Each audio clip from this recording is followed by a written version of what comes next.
Good morning बच्चों। मैं अनूप कुमार तिवारी एक बार पुनः आप लोगों के बीच में हिंदी काव्य खंड में हिंदी साहित्य के विकास पर आधारित बहुविकल्पीय प्रश्नों को लेकर के आया हूं और ये आशा करता हूं कि यह टॉपिक आपके लिए बहुत ही उपयोगी साबित होगा। तो चलिए प्रारंभ करते हैं। बच्चों, पिछले वीडियो में मैंने 73 नंबर तक के क्वेश्चन बता दिया था। आज पुनः 74 नंबर से प्रारंभ करेंगे। तो चलिए देखेंगे आप क्वेश्चन को। मैथिली शरण गुप्त द्वारा रचित कृति है। विकल्प में प्रदक्षिणा, दान लीला, रस कलश, अतिमा।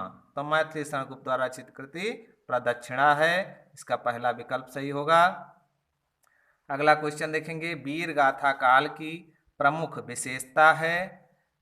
विकल्प में नारी का रूप सौंदर्य चित्रण, प्रकृति चित्रण, युद्धों का सजीव चित्रण, मुक्तक काव्य रचना।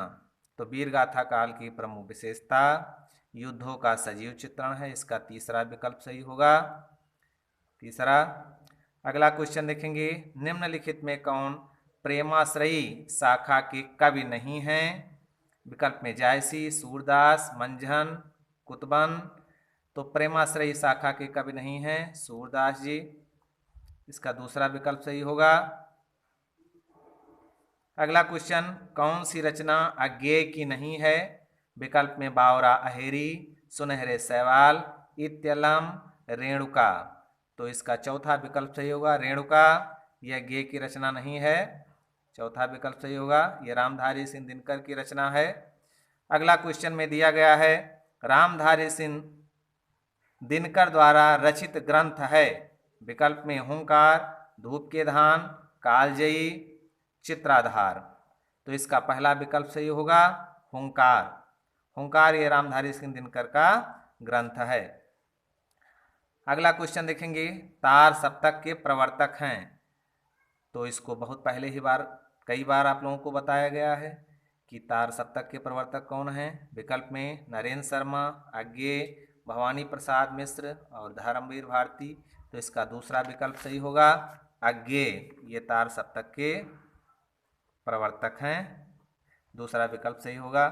अगला क्वेश्चन देखेंगे, कवि हरिऔध का रस है, अर्थात इन्होंने अपने काव्य में प्रमुखतया कौन सा रस लिया है। विकल्प में करुण, श्रृंगार, भक्ति, वीर।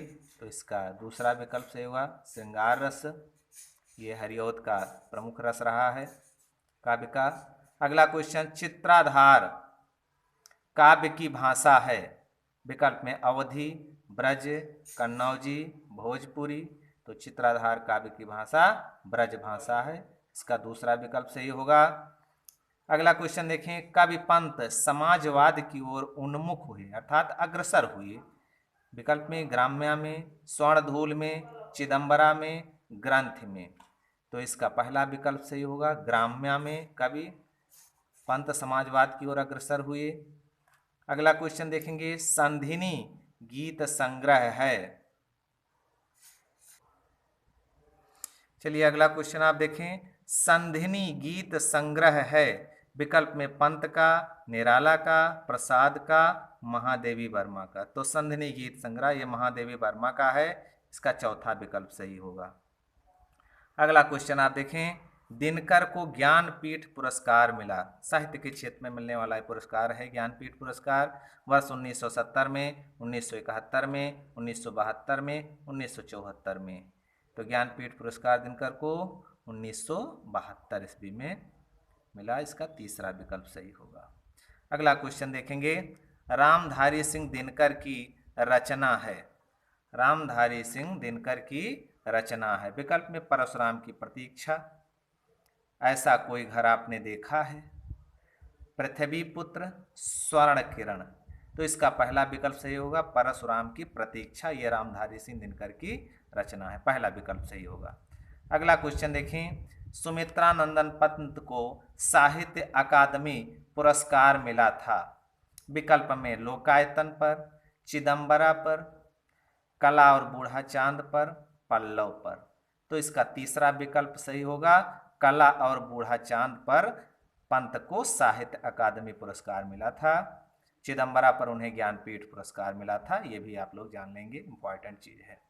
पुरस्कार से प्रश्न अक्सर पूछे जाते हैं। अगला क्वेश्चन आप देखें।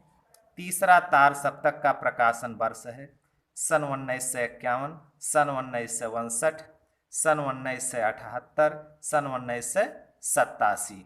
तो तीसरा तार सप्तक का प्रकाशन वर्ष सन 1962 ईस्वी का दूसरा विकल्प सही होगा।